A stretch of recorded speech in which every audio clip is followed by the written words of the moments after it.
क्या आवश्यकता है, इसके क्या नीड्स हैं, रिक्वायरमेंट्स हैं, इन सभी चीजों के बारे में हम लोग विस्तार से आज की कक्षा में बात करेंगे, क्योंकि इससे गाइस क्वेश्चन मतलब आ ही सकता है।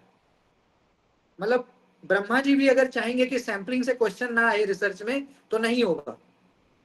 ब्रह्मा जी भी अगर चाह लेंगे कि सैंपलिंग से एनटीए क्वेश्चन ना दे तो ऐसा नहीं होगा, एनटीए देगा ही, मानेगा ही नहीं। ऐसा ये टॉपिक है सैंपलिंग, प्रतिचयन, इस बार भी आया था, हर बार आता है। तो रिसर्च का एक बड़ा ही महत्वपूर्ण टॉपिक है सैंपलिंग यानी प्रतिचयन। तो सैंपलिंग क्या है गाइस, ये समझिए, सैंपलिंग मतलब सिलेक्शन एंड रिजेक्शन। हम लोग करते हैं ना, हम अपने लाइफ में भी ऐसा ही करते हैं ना। मान लो आपको कपड़ा खरीदना है, गए कपड़े के दुकान पे, 50 कपड़े देखे, 2 ले लिए, बाकी को रहने दिए, ऐसे ही करते हैं। या मान लीजिए आपको कुछ भी खरीदना है, गाड़ी ही खरीदना है, आप गए गाड़ी के शोरूम में, आपने 15-20 गाड़ियां देखी, एक पसंद किया, बाकी को रिजेक्ट कर दिया। तो सिलेक्शन और रिजेक्शन गाइस हमारे लाइफ का भी इंटीग्रल पार्ट है। रिसर्च में भी, रिसर्च का मतलब ही होता है सिलेक्शन एंड रिजेक्शन। क्योंकि रिसर्च में डे 1 से, जब आप रिसर्च करते हैं ना, तो प्रथम दिन से, डे 1 से आप टॉपिक को भी सेलेक्ट करते हैं, कुछ को रिजेक्ट करते हैं। मान लीजिए आप पीएचडी करोगे, तो पीएचडी करिएगा, एक टॉपिक आपके दिमाग में 15 तरह की बातें आएगी, कोई आपको सजेस्ट करेगा, कोई आपको सुझाव देगा, तो 15-20 तरीके की बात आएगी, उसमें से किसी एक को आप हरी झंडी दिखाइएगा। अगर मान लीजिए कि आप पीएचडी करोगे, टॉपिक को लेकर के आपको 15-20-25 तरह की बातें सुनोगे, उसमें से किसी एक को सेलेक्ट करोगे, तो दैट इज कॉल्ड सैंपलिंग। तो सैंपलिंग में हम क्या करते हैं गाइस कि बहुत सारा कंटेंट को छोटा करते हैं, ताकि गाइस हमारा काम एफिशिएंट हो सके ना। मान लीजिए गाइस, मैं आपको उदाहरण देता हूं कि आप यूजीसी नेट की तैयारी करते हो, अभी मैं आपके घर हूं और आपके घर आके 15 किताब रख दूं पेपर 1 का, 15 किताबें रख दूं, बोलूं कि भैया इसको पढ़ो, इसको पढ़ लो, दिसंबर तक हो जाएगा। तो गाइस 15 किताब पढ़ पाना मतलब आप समझ रहे हैं, आसान नहीं है, ऑलमोस्ट इम्पॉसिबल ही मैं मानता हूं मैक्सिमम बच्चों के लिए।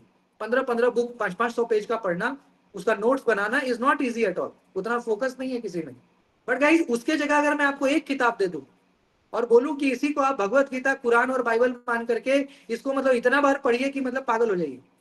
अगर मैं आपको 15 की जगह एक किताब दे दूं 500 पन्ना का, और मैं बोलूं कि इसको कम से कम 5 बार 10 बार जितना पढ़ सकते हो, आपका जितना पोटेंशियल है उसको यूज करो, लेकिन इसको पढ़ो, कम से कम 5 बार तो पढ़ ही जाओ, तो आप 15 किताब को नहीं पढ़ पाइएगा, आप कंफ्यूज हो जाइएगा कि किसको पहले और किसको बाद में पढ़े। लेकिन अगर मैं आपको एक किताब दे दूं और आपको ये मैं कहूं कि भैया इसको 5 बार 4 बार 10 बार जितना पढ़ सकते हो पढ़ लो, आपका बेड़ा पार लग जाएगा, तो शायद आप सही में पढ़ जाओगे, 2-3-4 बार तो पढ़ ही लोगे। इसको कहते हैं सैम्पलिंग। क्योंकि जब चीजें हमारे पास कम होती है ना, तो हमारी एफिशिएंसी बढ़ जाती है।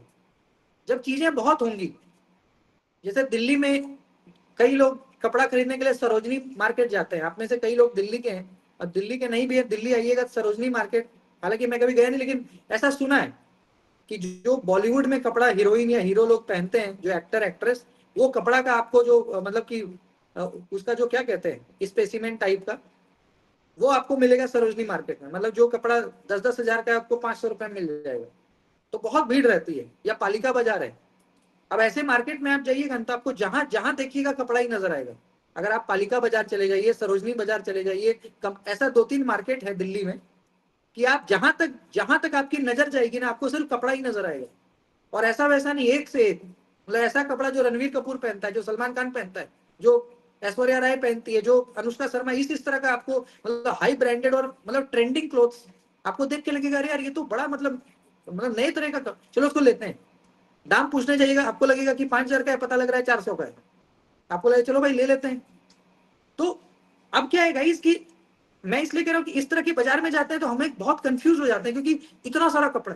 पर कहीं मान लीजिए कि आप किसी जगह पे गए, एक दुकान है, एक ही दुकान में आपको किसी एक कपड़े को चूज करना है, तो वो आसान होता है। जब आप बड़े मार्केट में जाते हैं ना, तो आप कंफ्यूज हो जाते हैं भाई क्या खरीदे, हर जगह कपड़ा ही कपड़ा दिख रहा है, कौन क्या लोगे, ये भी अच्छा लग रहा है, वो भी अच्छा लग रहा है, वो भी अच्छा लग रहा है, मतलब ऐसा लग रहा है पूरा बाजार उठा ले, तो संभव नहीं ना है। लेकिन उसके मुकाबले अगर आपको बोल दिया जाए कि उस बाजार में आप फलाने फलाने शॉप पे विजिट कर लेना, वो मेरा ही है, और उसी शॉप पे आपको बेस्ट टू बेस्ट क्लॉथ मिल जाएगा, तो आप क्या करिएगा, मैक्सिमम उतने बड़े बाजार में 2 ही दुकान विजिट करोगे, उसी में से पसंद करोगे, लोगे, घर आ जाओगे। तो सैम्पलिंग गाइज यही है, सैम्पलिंग हमारे ना कंफ्यूजन को कम करता है। क्योंकि रिसर्च जब आप करिएगा ना, तो कंफ्यूजन आपको बहुत होगा, इतना कंटेंट है ना, इतना कंटेंट है, और ऊपर से कोई बताने वाला नहीं, कोई गाइड करने वाला नहीं, कोई मेंटरशिप नहीं। क्योंकि पीएचडी में कौन आपको गाइड करेगा इतने हाई लेवल पे, किसी को आपके टॉपिक के बारे में, क्योंकि आपका टॉपिक अपने आप में नया है। आपका जो टॉपिक है वो नया है, तो उस पर आपको कौन क्या बता देगा। तो ऐसे में गाइस सब कुछ आपको बाई और ओन यानी खुद से करना है, तो कंफ्यूजन बहुत होती है। तो सैम्पलिंग आपको क्या करेगा, सिलेक्शन और रिजेक्शन है, माने जो आपके काम का है उसको सेलेक्ट करिए, जो काम का नहीं है उसको रिजेक्ट करिए। तो दिस इज कॉल्ड सैम्पलिंग। जैसे एग्जाम्पल भी देखिए, बड़ा सुंदर एक एग्जाम्पल दिया है कि if a college has 1000 student, मान लीजिए किसी कॉलेज में 1000 स्टूडेंट है, और आपको ये पता करना है कि इस 1000 बच्चे में कितने को ऑनलाइन क्लास पसंद है। तो गाइस अब संभव है कि एक एक बच्चे 1000 बच्चे को एक एक करके पूछने जाइएगा तो कम से कम 2-3 दिन लग जाएगा। 1000 बच्चे को एक एक करके पूछिएगा कि आपको ऑनलाइन क्लास पसंद है, तो घंटों या दिनों लग जाएगा आपको। तो ऐसे में गाइस मान लीजिए कि हम 1000 से नहीं पूछ सकते, हमारे पास समय कम है, 1 ही 2 घंटा है, तो 1000 में किसी 50 से पूछ सकते हैं क्या? 1000 में किसी 100 से पूछ सकते हैं क्या? वो तो हो सकता है ना जल्द, एक दिन में, 2-3 घंटे में। तो हमने क्या किया गाइस कि 1000 बच्चे हैं, अब 1000 बच्चे का हमें जानना है, मतलब उनका मत जानना है कि उनको ऑनलाइन क्लास पसंद है कि ऑफलाइन क्लास पसंद है। हमने 1000 को नहीं पूछा, हमने क्या किया, 1000 में किसी 100 को बुला लिया, और उसी 100 से पूछ लिया कि भाई आप ऑनलाइन क्लास को लेकर क्या सोचते हो। अब जो 100 बच्चा बताएगा गाइस, मिला जुला के वही सोच बाकी बच्चों का भी होगा, क्योंकि हम सभी ह्यूमन है, हम सभी की साइकोलॉजी ऑलमोस्ट मोर और लेस सेम है। अगर 1000 में से 100 बच्चा भी अपना फीडबैक दे दिया, तो हम मान के चल सकते हैं कि उस पूरे 1000 का करीब करीब वही सोच होगा। एम आई राइट और रॉन्ग? यही होता है गाइस।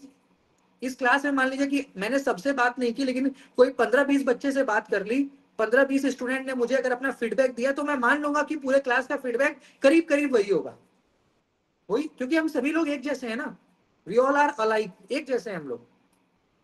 तो इसको कहते हैं सैम्पलिंग, कि भैया हमने क्या किया, सैंपल साइज को छोटा कर दिया। अब 1000 बच्चों तक पहुंच पाना कठिन है, समय बहुत लगेगा, चलो किसी 50 बच्चे को पकड़ो, उसी से बात करो, उसी से फीडबैक लो, और उसी बेस पे मान लो कि इस 1000 बच्चे का सोचिए। इससे क्या होगा कि आप ज्यादा टाइम दे पाओगे ना। अगर 1000 में 100 बच्चों से बात करिएगा तो एक एक बच्चों को टाइम दे पाओगे आप, पर 1000 बच्चों से बात करिएगा तो कहां से, मतलब इतना टाइम कहां से लाओगे आप। एक और एग्जांपल है, जैसे मान लीजिएगा इस कि एक कंपनी है, मान लो एक कंपनी है, और वो जानना चाहता है कि जो जनता है, जनता माने पब्लिक लोग, वो गाइस नए फोन को लेके क्या सोचते हैं। ठीक है, मान लीजिए गाइस कि एप्पल का i16 आ गया मार्केट में। अब आपको ये जानना है कि भाई i16 को लेके जनता का क्या सोच है, वो i16 को कैसा पसंद कर रही है कि बेकार मान रही है। अब भारत में गाइस मान के चलिए 50 करोड़ लोग जो है वो फोन यूज करते हैं, 50 करोड़। अब आप गाइस 50 करोड़ से जाके नहीं पूछिएगा कि आपको i16 अच्छा लग रहा है बुरा लग रहा है, पर गाइस आप किसी 200 से, किसी 500 से तो पूछ सकते हो ना। मान लीजिए कि पूरे भारत में आपको ये जानना है कि मोबाइल फोन यूजर्स आईफोन को कितना पसंद करते हैं, तो सारे आईफोन यूजर तक पहुंच पाना संभव नहीं है। मान लीजिए भारत में आईफोन यूजर कितने होंगे, मान के चलिए 50 लाख होंगे, तो 50 लाख लोगों तक पहुंच पाना, उससे बात कर पाना संभव है नहीं। लेकिन गाइस किसी किसी 100, किसी 200 लोग से आप पूछ सकते हो, और उसी आधार पे आप एक एक मतलब कि अपना रिस्पॉन्स बना सकते हो कि भाई इन 200 लोगों ने ये माना, तो मिला जुला के पूरे भारत की ये सोच होगी। ऐसा ही होता है। अभी इलेक्शन होता है गाइस, तो आप देखते हैं इलेक्शन से पहले ही पोल आ जाता है। अगर आप थोड़ा बहुत भी सोशल लाइफ में एक्टिव हैं या न्यूज वगैरह देखते हैं थोड़ा बहुत भी, तो आपने ये नोटिस किया होगा इसकी चुनाव से 2 महीना पहले पोल आ जाता है। पोल मतलब एक एक्सपेक्टेड रिजल्ट आ जाता है कि भाजपा को कितना सीट मिलेगा और कांग्रेस को कितना सीट मिलेगा, मोदी जी प्रधानमंत्री बनेंगे कि राहुल गांधी प्रधानमंत्री बनेंगे, ये चुनाव से 1-1.5 महीना पहले टीवी पे मतलब फ्लैश करने लग जाता है। संभावित रिजल्ट उसको कहते हैं, संभावित रिजल्ट। वो कैसे करता है न्यूज वाला, यही करता है, सैम्पलिंग। अगर मान लीजिएगा इसकी 2024 का लोकसभा चुनाव हुआ, जून में प्रधानमंत्री बने, 9 जून को, अप्रैल में चुनाव हुआ, और न्यूज वाला फरवरी 2024 से ही बता रहा था कि भाई भाजपा इस बार बहुमत नहीं ला पाएगी, भाजपा को इस बार 200 सीट मिलेगा, है ना। तो गाइज ये कैसे बताती है कोई न्यूज, ऐसे ही सैंपलिंग के थ्रू। अब वो भारत के सभी वोटर तक नहीं पहुंच सकती।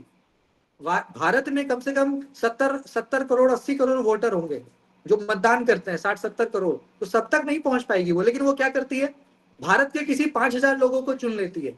भारत में अलग अलग राज्यों से 5000 लोगों को वो संपर्क करके एक गूगल फॉर्म भरवा लेती है, उस पर अपना मत भरवाती है, भैया भाजपा कांग्रेस किसको वोट करिएगा और क्यों। उस आधार पे वो पूरे एक पोल दे देती है कि हाँ भाई इस बार भारत की जनता का जो मन है वो मोदी जी की तरफ है या वो राहुल गांधी की तरफ है। ये होता है सैंपलिंग। सत्यजीत जी कह रहे हैं कि ये सही नहीं होता, मैं भी यही कह रहा हूं। लेकिन भाई ये संभावित होता है, मतलब कि आप कहते हो ना टेंटेटिव रिजल्ट है। कई बार पोल गलत हो जाता है तो हो जाता है, लेकिन आप एक टेंटेटिव आंसर तो लेके चल रहे हो ना, उसी के आसपास होगा। हो सकता है कुछ ज्यादा कुछ कम, बट ऑलमोस्ट वही होता है रिजल्ट, +- 10 हो सकता है। एक्सपेक्टेड है ना, वो संभावित है वो। तो 90% केसेस में वो सही होगा, 10% में गलत भी होता है। तो दोनों हम मान के चल सकते हैं, दोनों मान गए। ठीक है गाइस, तो ये सैम्पलिंग है। इसी को हम सैंपल साइज भी, तो जब भी आप रिसर्च करिएगा ना, सैंपल साइज आपको लेके चलना पड़ेगा, सैंपल साइज। तो सैंपल साइज छोटा रखिएगा, बड़ा रखिएगा, ये डिपेंड करेगा कि आपके पास कितना टाइम है, कितने संसाधन है। समय ज्यादा है तो सैंपल साइज बड़ा करिए, ज्यादा लोगों को टारगेट करिए। समय कम है, सैंपल साइज छोटा कर दीजिए, तभी तो रिसर्च कर पाएंगे ना आप। अच्छा, प्रतिचयन क्यों महत्वपूर्ण है? Why sampling is important? प्रतिचयन महत्वपूर्ण क्यों है? पहला, ये आपका समय और धन दोनों बचाएगा। क्योंकि जैसे मैंने कहा ना कि अब 50 लाख लोग तक पहुंचोगे, मान लीजिए भारत में 50 लाख लोग तक आपको पहुंचना है, तो पैसा भी तो चाहिए। कैसे पहुंचिएगा? कुछ तो मैकेनिज्म बनाइएगा, कुछ तो सॉफ्टवेयर परचेज करोगे, या 1-to-1 विजिट करोगे, तो पैसा चाहिए ना। तो पैसा, मान लीजिए कि सैंपल साइज छोटा कर दीजिएगा तो पैसा भी कम लगेगा। कम पैसे में जितना लोग तक पहुंचे उसी का एक फीडबैक ले लिए, समय भी कम लगेगा, क्योंकि 50 लाख तक तो नहीं पहुंच पाएंगे, लेकिन भैया 500 लोग तक तो पहुंचेंगे, 500 लोग से ही बात करो ना। ऐसे ही गाइस, सैम्पलिंग से क्या होता है, डेटा कलेक्ट करना इजी हो जाता है, डेटा इजी हो जाता है कलेक्ट करना, है ना। या फिर we can still get useful, आप रिजल्ट, मतलब ऐसा रिजल्ट आपको मिल जाता है जो आपके काम का हो। ठीक है, तो ये फायदा है सैम्पलिंग के, बहुत फायदे हैं सैम्पलिंग के जो हैं, बहुत फायदे हैं। ठीक है, समय भी बचा रहा है, धन बचा रहा है, मेहनत बचा रहा है, और आपको डेटा भी एक्यूरेट दे दे रहा है। और क्या चाहिए आपको? अब गाइस हम लोग सैम्पलिंग के टाइप्स पे आते हैं। तो सैम्पलिंग का देखो दो प्रकार है, एक है रैंडम सैम्पलिंग और एक है नॉन रैंडम सैम्पलिंग। रैंडम माने संभावना, न्यादर्श, संभावना प्रतिचयन, और नॉन रैंडम मतलब गैर संभावना प्रतिचयन। तो रैंडम सैम्पलिंग क्या होता है और नॉन रैंडम क्या होता है, इसको पहले समझिए। गाइस, रैंडम का मतलब क्या होता है, संभावना प्रतिचयन, मतलब which happen by chance, by coincidence. जैसे मान लीजिए गाइस, आप में से कई लोग ऐसे हैं जिनको मैं बाय चांस मिल गया। अब मैं ऐसा कोई बहुत यूट्यूब पे या सोशल मीडिया पे बहुत एक्टिव नहीं हूँ, थोड़ा बहुत ही हूँ, तो ऐसी प्रोबेबिलिटी कम थी, लेकिन किसी ना किसी के माध्यम से आप मेरे से टकरा गए तो फिर आप मेरे क्लास किए, फिर आप कंटिन्यू कर गए, फिर हमारी जान पहचान हो गई, फिर हमारे में एक रिलेशनशिप डेवलप हो गया। तो ये बाई चांस है, वरना बहुत लोग नेट के लिए पढ़ाते हैं, लेकिन आप मेरे से ही जुड़े, तो ये बाई चांस ही हुआ ना। ऐसा आपने कोई बिल्कुल पहले से बचपन से नहीं सोचा था कि भैया जब मैं बड़ा होऊंगा, मास्टर्स करूंगा, तो राहुल सर से पढ़ूंगा, फिर मेरा नेट हो जाएगा। ऐसा आपने बचपन से या 5 साल पहले नहीं सोचा था, ऐसा हो गया। मतलब कि कभी आपको कोई पोस्टर दिख गया होगा, कभी किसी ने बता दिया होगा, चलो भाई डेमो ले लेते हैं, फिर जुड़ जाते हैं सर से, अच्छा पढ़ाते हैं या समझ आ रहा है। इसको कहते हैं बाई चांस। क्या कहते हैं इसको? By chance. हमारे लाइफ में बाई चांस बहुत चीजें होती हैं, लेकिन कई बार गाइस जो बाई चांस होता है ना, उसको भी हम मतलब सही साबित कर देते हैं। हमारे जीवन में मान लो कोई चीज आप नहीं चाहते थे, बट फिर भी हो गया तो उसी को मान लीजिए बेहतर आप बना दो। तो दैट इज रैंडम सैम्पलिंग। आप नहीं चाहते थे कि आप संस्कृत पढ़ो, लेकिन हालात ने मजबूर कर दिया तो आप संस्कृत पढ़े। जैसे मेरे मेरे एक भाई है, वो 12th बायोलॉजी से किया, उसका मन था साइंस आगे करे कंटिन्यू, तो फिर लास्ट में हुआ कि भाई और भी इन्वायरमेंट साइंस, मतलब कट ऑफ में नहीं आ पाया डीयू वगैरह में, कुछ जगह पे उसको मिला भी, जैसे कलकत्ता यूनिवर्सिटी में बीएचयू वगैरह में मौका मिला। तो कुछ दिनों के लिए वो दिल्ली आया मेरे पास, वो डीयू घूमा। अब डीयू घूमने के बाद उसका दिमाग ऐसा घूम गया कि उसने बोला कि भले ही मुझे हिस्ट्री पढ़ना पड़े, लेकिन मैं पढ़ूंगा डीयू में ही। अब जो साइंस का विद्यार्थी जिसने फिजिक्स केमिस्ट्री बायोलॉजी पढ़ा 12th में, उसका आगे सोच था कि भाई बोटनी जूलॉजी या मान लीजिए इन्वायरमेंटल साइंस या कुछ विज्ञान का विषय लेकर के आगे पढ़ेंगे, कुछ करियर बनेगा। अब उसका डीयू घुमा, उसका यहाँ के यूथ को देखा, मॉडर्निटी और बहुत तरह की चीज उससे इतना आकर्षित हो गया कि अंतोगत्वा उसने ये डिसीजन लिया कि भैया डीयू में भले मुझे मतलब संस्कृत में मिले तो मैं संस्कृत ही पढ़ूंगा, और लास्ट में संस्कृत ही मिला, क्योंकि संस्कृत में कम परसेंटेज पे उन जमाने में, अभी भी आई थिंक होता होगा, आई डोंट नो, बट उस जमाने में संस्कृत ऑनर्स में 60%, 55% पे भी एडमिशन हो जाता था। अभी भी आई डोंट नो अभी होता है कि नहीं, बट मैं ऐसे 5 साल पहले की बात बता रहा हूँ। कि संस्कृत ऑनर्स में आपको 60%, 58, 62 इतने पे हो जाता था, परसेंटेज भी उसका 74 के आसपास था। तो अच्छे कोर्स में मान लीजिए साइंस वगैरह में तो मिलता नहीं, उसका तो 98, 90।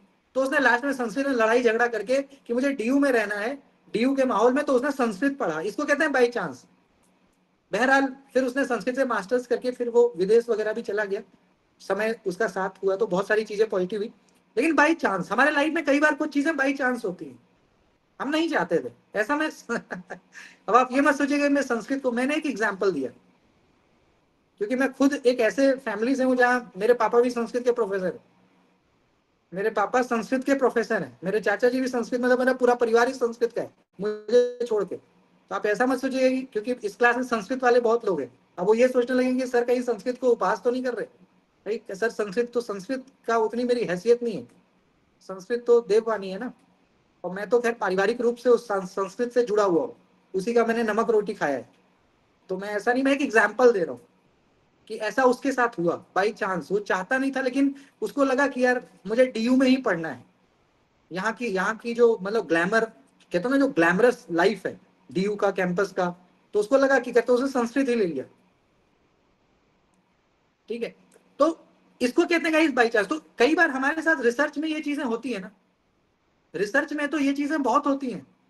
अब आपने सोचा नहीं था कि किस टॉपिक पे रिसर्च करेंगे, बट हालात ऐसा बना कि कुछ आपको किसी ने सजेस्ट किया, आपको अच्छा लग गया, आपने ले लिया टॉपिक, है ना। आपने सोचा था कि भाई मैं आईआईटी से पीएचडी करूंगी, बट आपको आपके घर के आसपास ही किसी विश्वविद्यालय में मिल गया, आपको लगा कि छोड़ो यार कौन जाएगा आईआईटी, है ना, कौन जाएगा आईआईटी, छोड़ो अपने घर के पास का ही कॉलेज है, यहीं से करो, अपना घर का रोटी खाएंगे, जाके पीएचडी भी हो जाएगा, फिर बाद में देखेंगे जो होगा। तो हमारे लाइफ में गाइस बाई चांस बहुत सारी चीजें होती हैं। ये अलग बात है कि समय के साथ हम मेहनत करके अपने तब पल पे हम उस डिसीजन को सही बना देते हैं, हम उसी में मेहनत करके आगे बढ़ जाते हैं। तो दिस इज कॉल्ड रैंडम, है ना। जहां पे गाइस आपका जो भी टॉपिक है, आपका जो भी कंटेंट है, आपका जो भी यूनिट है, वो कोई सा भी यूनिट आप चूज कर सकते हो, ये संयोग बस होता है रैंडम सैंपलिंग में, है ना। अब इसके गाइस 5 प्रकार हैं, जो हमारा संभावना प्रतिचयन है इसके 5 प्रकार हैं, 5 टाइप्स हैं।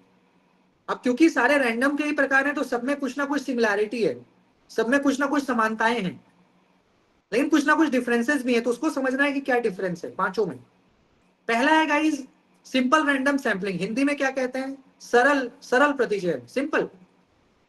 सिंपल में क्या है गाइस, जैसे कि एग्जांपल भी दिया हुआ है, मान लीजिए कि 100 विद्यार्थी है, मान लीजिए गाइस कि जैसे ये मान लो पेपर है, मैंने क्या किया, इस पेपर को फाड़ा और 100 टुकड़े किए, इस पेपर के कितने टुकड़े किए, 100 टुकड़े, और उस 100 टुकड़े पे मैंने किसी पे लिख दिया आकाश, किसी पे लिख दिया शिवानी, किसी पे लिख दिया सुमन, किसी पे लिख दिया उषा, किसी पे लिख दिया संगीता, ऐसे करके 100 बच्चों का नाम मैंने लिख दिया अपने क्लास का, और मैंने सभी को मोड़ करके क्या किया, एक बक्से में रख दिया।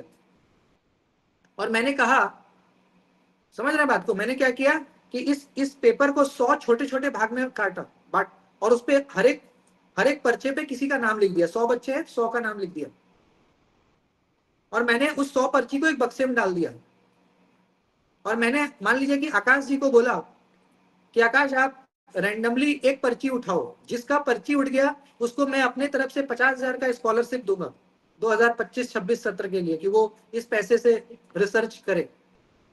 अब गाइस 100 बच्चों का नाम उस बक्से में है, आकाश ने क्या किया, किसी एक पर्ची को उठाया, अब उस एक पर्ची में मान लीजिए सुमन मैम का नाम आ गया, उस एक पर्ची में मान लीजिए संगीता मैम का नाम आ गया, किसी का, आकाश जी का ही आ गया। तो ये तो गाइस बाई चांस है ना, कि जिसका लक होगा उसी का नाम निकलेगा। ऐसा ही होता है, जिसको लॉटरी मेथड कहते हो, हम लोग लॉटरी करते थे ना बचपन में, लॉटरी, तो लॉटरी में तो कोई भी राजा हो सकता है, कोई रंग हो सकता है, जुआ जिसको बोलते हो, लॉटरी। तो that is called simple sampling. Research में भी कई बार ऐसा होता है गाइस, अब मान लो आपको रिसर्च करना है, आपने मुझे फोन किया कि सर मुझे पीएचडी में हो गया, आप कोई सा भी 10 टॉपिक बताओ, मैं उसमें से किसी एक को ले लूंगी, जो होगा देखा जाएगा बाद में। मैंने भी आपको झटपट में क्या किया, 10 टॉपिक बता दिया, मैंने कहा मैम ये 10 लो, जो समझ में आ रहा है किसी एक को करो आगे, ज्यादा सोचिए, मतलब टाइम वेस्ट मत करिए। आपने क्या किया, उस 10 में से किसी एक को टिक किया, उसी को अपना टॉपिक बना लिया, उसी पे आगे काम शुरू। इसको कहते हैं सिंपल सैम्पलिंग, सरल। जब कुछ समझ में नहीं आ रहा है, कोई प्रीवियस ऐसा नॉलेज नहीं है, कोई ऐसा आइडिया नहीं, कोई ऐसा एक्सपीरियंस नहीं, तो भाई ठीक है, जो मिल रहा है वही सही, उसी को भाग्य समझ के उसी पे काम करो, मेहनत करो। दूसरा होता है गाइस व्यवस्थित प्रतिचयन, जिसको सिस्टमैटिक सैंपलिंग कहते हो। व्यवस्थित प्रतिचयन में क्या होता है जानते हैं, हम एक व्यवस्था बनाते हैं, क्योंकि देखो रिसर्च एक क्रिटिकल प्रोसेस है। रिसर्च में क्या है ना कि हमें डेटा कलेक्ट करना पड़ता है, तो चीजें थोड़ी टफ होती हैं। अब मान लीजिए कि गाइस इसी क्लास में 100 बच्चे हैं, अब मान लीजिए मुझे 1 घंटे में आप में से 100 के 100 में से मुझे कुछ ना कुछ मतलब डेटा कलेक्ट करना है कि आप कहाँ से हो, आपके परिवार का क्या बैकग्राउंड है, आपकी आर्थिक स्थिति क्या है। ऐसे 2-3 बातों का मुझे सभी से पता करना है कि मेरे क्लास में जो बच्चे आते हैं उनका social background, financial background, educational background कैसा है। तो मैंने क्या किया गाइस, मान लो कि 100 बच्चे हैं, मैंने क्या किया, एक सिस्टम बना दिया। मैंने क्या किया, सबको रोल नंबर दे दिया कि रोल नंबर 1 2 3 ऐसे ऐसे क्लास में होता है ना, तो रोल नंबर 1 से 100 तक मैंने रोल नंबर बांट दिया। और मैंने कहा कि जितने भी मान लीजिए कि जितने भी इवन नंबर पे जो जो बच्चे आ रहे हैं, जिनका इवन पे है, जैसे 2 4 6, वो लोग बस मुझे बताओ अपने बारे में। अब 100 बच्चे हैं, 100 में इवन नंबर कितना आएगा, 50। तो 50 बच्चों का मैंने डेटा फटाफट लिख लिया। उस बेसिस पे मैंने एक जनरल रिपोर्ट बना दिया कि हाँ भाई 100 में से 50 अगर ऐसी स्थिति में है, तो मिला जुला के मेरे सारे स्टूडेंट करीब करीब ऐसे ही होंगे। एक जनरलाइजेशन कर दिया, एक सामान्यीकरण। इसको कहते हैं सिस्टम बनाना। कर तो हम रैंडम ही रहे हैं, लेकिन एक सिस्टम के थ्रू कर रहे हैं, एक व्यवस्था हमने बना दिया है ना। जैसे एग्जांपल भी है गाइस कि 1000 लोग हैं मान लीजिए, है ना, 1000 लोग हैं और आपको 1000 में 100 लोग चाहिए। मान लीजिए गाइस कि 1000 लोगों में से आपको किसी 100 को चुनना है, तो 1000 में से 100 को चुनना कठिन है ना, it is not easy to select 100 out of 1000। तो आपने क्या किया गाइस, एक सिस्टम बना दिया कि हाँ भाई लाइन में लग जाओ हाइट वाइज, जैसे स्कूल में लगते थे ना असेंबली में। आपने क्या किया, सब लोग लाइन में लगो हाइट वाइज, जिसका हाइट छोटा है आगे, फिर ऐसे ऐसे करके।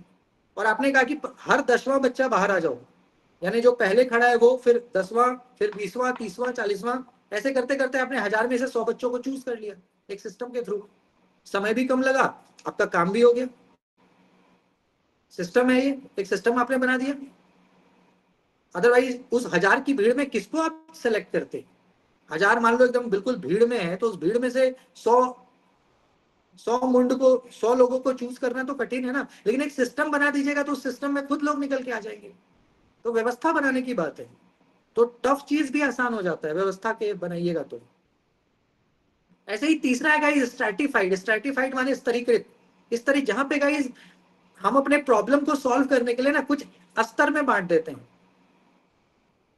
जैसे मान लीजिए गाइस कि अब यही क्लास है, अब इस क्लास में हमने क्या किया ना कि बच्चों को डिवाइड कर दिया।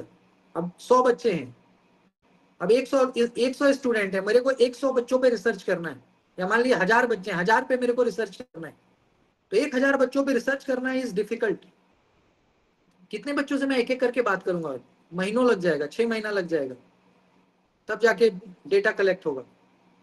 तो ऐसे में मैंने क्या किया गाइस कि जेंडर वाइज बांट दिया कि मेल फीमेल। तो जैसे ही मान लो मैं इस क्लास को जेंडर में बांटूंगा, तो मान लीजिए कि इस क्लास में 100 में से 50-60 महिला होंगी और 40-50 मेल होंगे, तो 2 भाग में तो ऐसे ही बढ़ गया क्लास। अब मैं क्या करूंगा कि उसमें भी मैं मान लीजिए कि इनकम इनकम में डिवाइड कर दूंगा कि महिलाओं में मान लीजिए फॉर एग्जांपल मैं कहता हूं इस क्लास में 100 स्टूडेंट्स हैं, मैंने क्या कहा कि महिला अलग तरफ आइए, पुरुष अलग तरफ आइए। मान लीजिए 100 में 50 महिला है, 50 पुरुष है। अब उसमें भी मैंने बोला कि ऐसे लोग जिनका सालाना इनकम 8 लाख रुपए से कम है वो अलग आ जाइए, जिनका 8 लाख से ज्यादा है वो अलग हो जाइए। अब मान लीजिए 50 महिला है, 50 महिला में 30 ऐसे हैं जिनके पारिवारिक इनकम 8 लाख से ज्यादा है साल का, तो वो क्या हुई, उन्होंने अलग ग्रुप बना लिया। ऐसे ही पुरुषों में भी मैंने कहा कि जिनका 8 लाख रुपए से सालाना माने ईयरली 8 लाख रुपए से ज्यादा इनकम है वो अलग हो जाओ, 8 लाख से कम वाले एक में हो जाओ। अब मैंने क्या किया गाइज, पहले महिला पुरुष में बांटा। अब महिला पुरुष में भी मैंने क्या किया, कहा कि 8 लाख से जिसका ज्यादा इनकम है वो अलग हो जाओ, 8 लाख से कम वाले एक हो जाओ। तो मैंने क्या किया गाइज, छोटे छोटे खंड में बांट दिया ना, पूरे क्लास को 4 भाग में बांट दिया। पहले महिला पुरुष बांटा, और फिर महिला में भी 8 लाख से ज्यादा और 8 लाख से कम, पुरुष में भी 8 लाख से ज्यादा 8 लाख से कम। यानी अब पूरे क्लास का कितना ग्रुप बन गया, 4। अब उस 4 ग्रुप में मैं क्या करूंगा पता है, उस 4 ग्रुप में मैं किसी एक को चुनूंगा हेड बॉय या हेड गर्ल। मान लीजिए कि 4 ग्रुप में 4 को मैंने सेलेक्ट किया, किसी भी 4 को, और उस 4 को मैंने बोला कि भैया अब आप अपने पूरे टीम का मुझे रिपोर्ट दो, कि पूरा आपका टीम का क्या मतलब जो भी विषय है उसके बारे में आप मुझे रिपोर्ट दो। तो आसान है, मान लीजिए 100 को मैंने 4 भाग में बांट दिया, 25 25 25 25। अब 25 बच्चों पे मैंने एक हेड बना दिया, उसको मैंने कहा रिपोर्ट, तो काम आसान हो जाएगा ना। वो 4 बच्चे आपको आके रिपोर्ट देंगे, उस बेस पे आप अपना काम कर लो। तो इसको क्या कहते हैं, स्ट्रेटा। छोटे छोटे पार्ट में आपने बांट दिया, सारे बच्चे आपके ही हैं, सारे इसी क्लास के हैं, बट इसी क्लास को हमने क्या किया, 4 भाग 5 भाग में बांट दिया, डिवाइड कर दिया अपने दिमाग लगा के, ताकि काम हमारा आसान हो जाए। तो रिसर्च में गाइस ये सब चीज आपको करना पड़ेगा, क्योंकि पॉपुलेशन बड़ा है, बड़े से बड़े पॉपुलेशन पे आपको करना है, तो इस तरह के टेक्निक आपको यूज करने होंगे। इसी में एक होता है गाइस क्लस्टर। क्लस्टर और स्ट्रेटा में थोड़ा समानता है, लेकिन कुछ अंतर भी है, उसको समझिए। क्लस्टर मतलब क्या होता है, गुच्छा। जैसे अंगूर का मौसम आता है, अंगूर खरीदते हो ना, अंगूर गुच्छा में आता है, या चाबी का गुच्छा होता है, देखते हैं कई लोग पूरे चाबी को एक साथ गुच्छा में रखते हैं। या केला आप खरीदते हैं तो केला भी देखते हैं पूरा गुच्छा में आता है। केला जब भी आप खरीदिएगा पूरा गुच्छा होता है उसका, एक एक करके नहीं देता, पूरा 1 दर्जन में 12, आधा दर्जन में 6, ऐसे पूरा गुच्छा देता है, क्लस्टर देता है। तो ऐसे भी गाइस हम लोग क्लस्टर भी बना सकते हैं। क्लस्टर भी स्ट्रेटा की तरह, यहाँ भी हम क्या करते हैं, छोटे छोटे ग्रुप में बांट लेते हैं पॉपुलेशन को। लेकिन गाइस स्ट्रेटिफाइड और क्लस्टर में अंतर पता है क्या है? स्ट्रेटिफाइड होमोजीनस होता है और क्लस्टर हेट्रोजीनस होता है। होमोजीनस का मतलब क्या है? होमोजीनस का मतलब क्या है गाइस, कि जैसे इसी क्लास के बच्चे हैं, सारे इसी क्लास के हैं, सेम क्लास के हैं, इसी क्लास के बच्चे को मैंने पहले महिला पुरुष में बांटा, और फिर महिला पुरुष के बाद मैंने कहा कि 8 लाख से ज्यादा वाले अलग हो जाओ, 8 लाख से कम वाले अलग हो जाओ। तो एक ही क्लास के बच्चों को मैंने 4 अलग अलग भाग में बांट दिया, इसको कहते हैं होमोजीनस। यानी all are same, all are from same class, homogeneous, सभी सेम क्लास से हैं। हेट्रोजीनस का मतलब क्या होता है? जैसे मान लो कि इस क्लास के 100 बच्चे हैं, अब और भी कोई यूजीसी नेट का एडुकेटर है, उसका भी मैंने स्टूडेंट अपने क्लास में मिला लिया, किसी और से संपर्क किया, उसको भी। अब मेरे क्लास के 100 बच्चे, उन लोगों के क्लास के भी 300-400 बच्चे, टोटल 500 बच्चे हो गए, जिसमें से 500 में 100 मेरे बच्चे हैं, बाकी अलग अलग टीचर्स के पास, एडुकेटर के पास। अब 500 बच्चे माने दैट इज कॉल्ड हेट्रोजीनस, क्योंकि 100 मेरे हैं, 200 किसी और के हैं, 150 किसी और क्लास के हैं, बट उन 500 का मुझे डेटा कलेक्ट करना है, इसको कहते हैं हेट्रोजीनस। क्योंकि वैसे तो सारे स्टूडेंट्स हैं, लेकिन सारे अलग अलग एडुकेटर के थ्रू जुड़े, तो हेट्रोजीनस हो गया ना, सभी का एडुकेटर अलग है, मैं आपको पढ़ा रहा हूँ, कोई किसी और को, कोई किसी और को। तो ये होता है क्लस्टर में।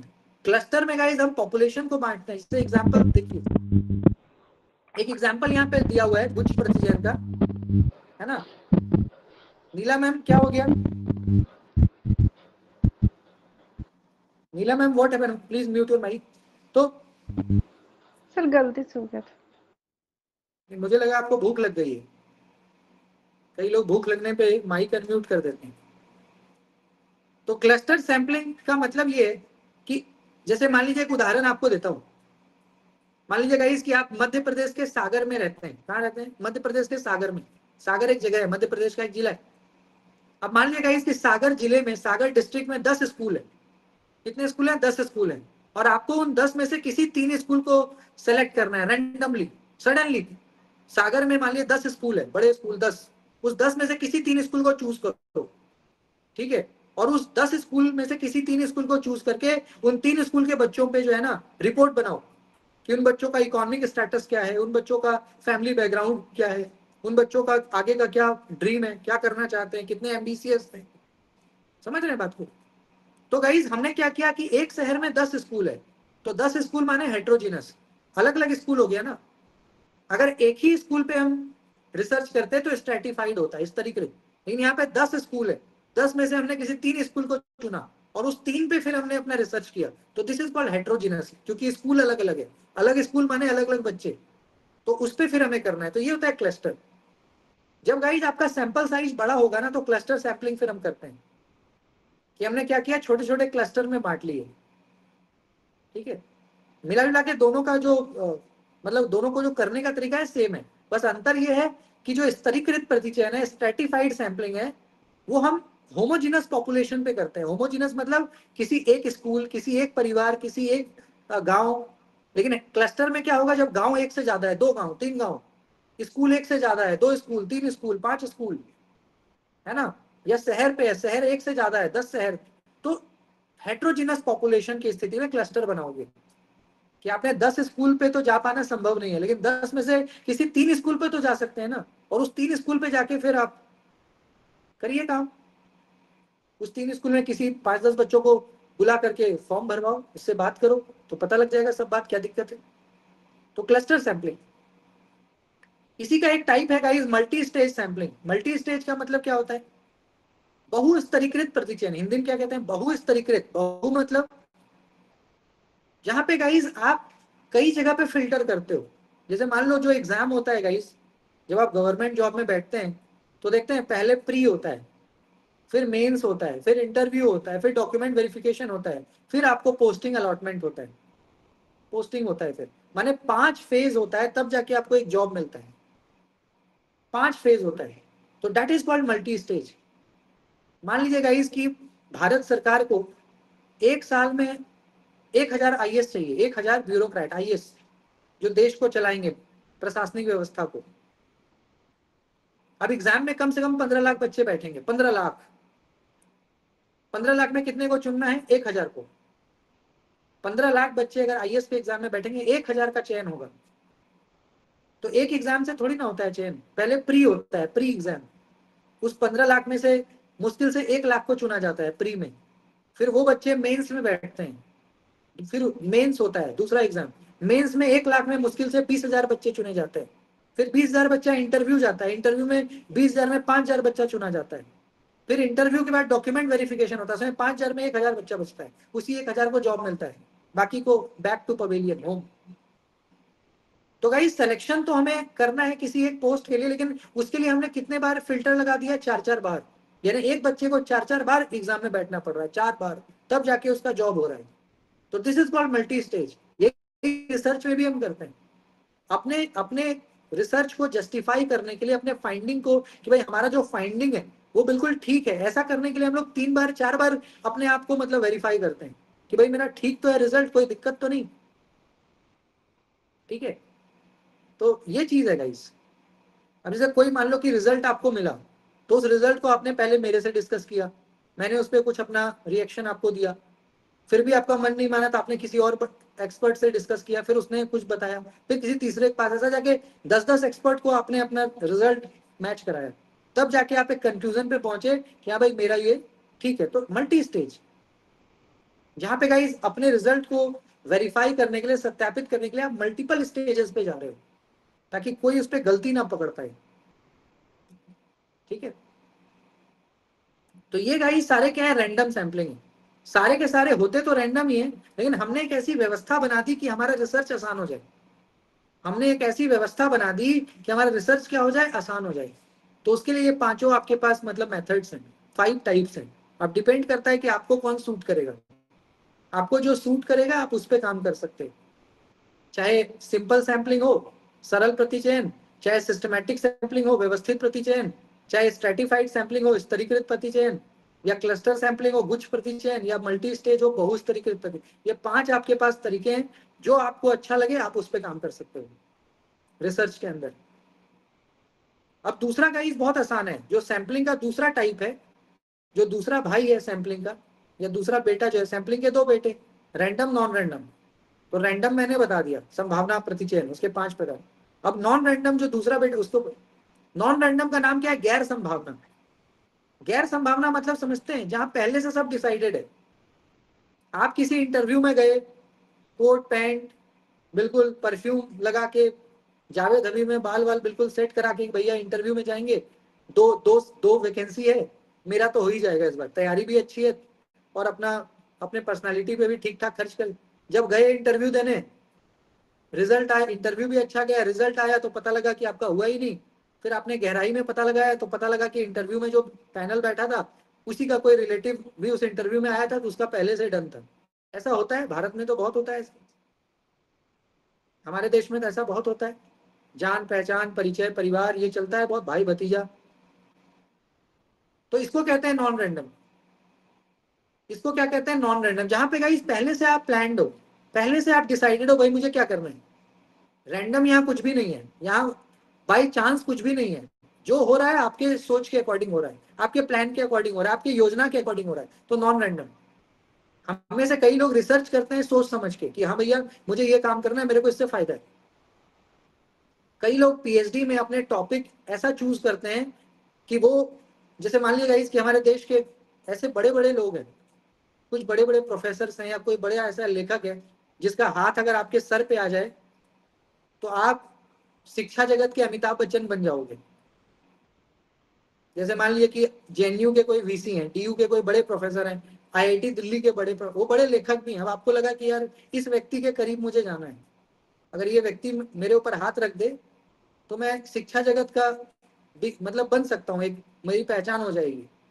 अब आपने क्या किया, सोचा चलो इन्हीं के कुछ वर्क्स को उठाते हैं, इसी बहाने इनसे मिलना भी हो जाएगा, धीरे धीरे मतलब हो सकता है मैं इनके क्लोज। कई लोग करते हैं सर, या कुछ लोग ऐसे टॉपिक पे करते हैं जहां पे लगता है कि यार इस टॉपिक का स्कोप है, आगे जाके मेरा जॉब में मदद मिलेगा, ऐसा भी होता है।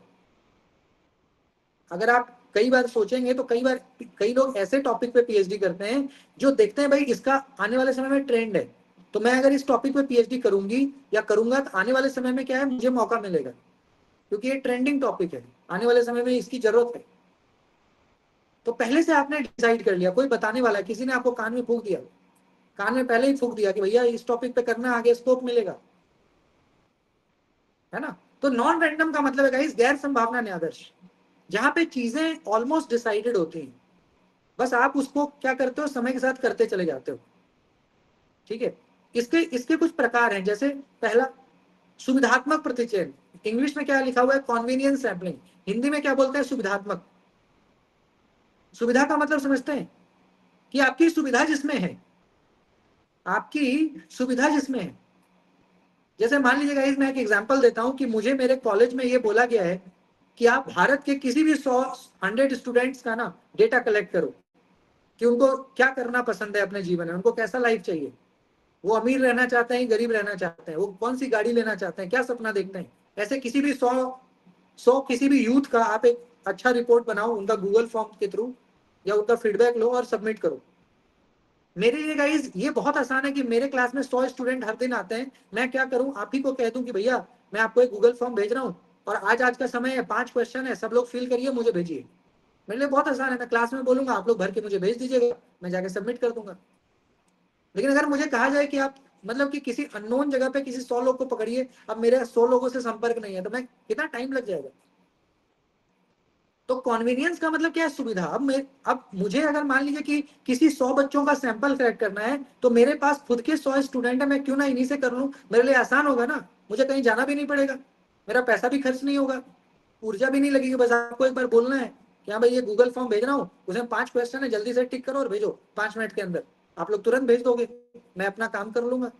इसको बोलते हैं सुविधात्मक, कि पहले से आपके पास व्यवस्था है, उसके अकॉर्डिंग आपने काम करके आगे सबमिट कर दिया।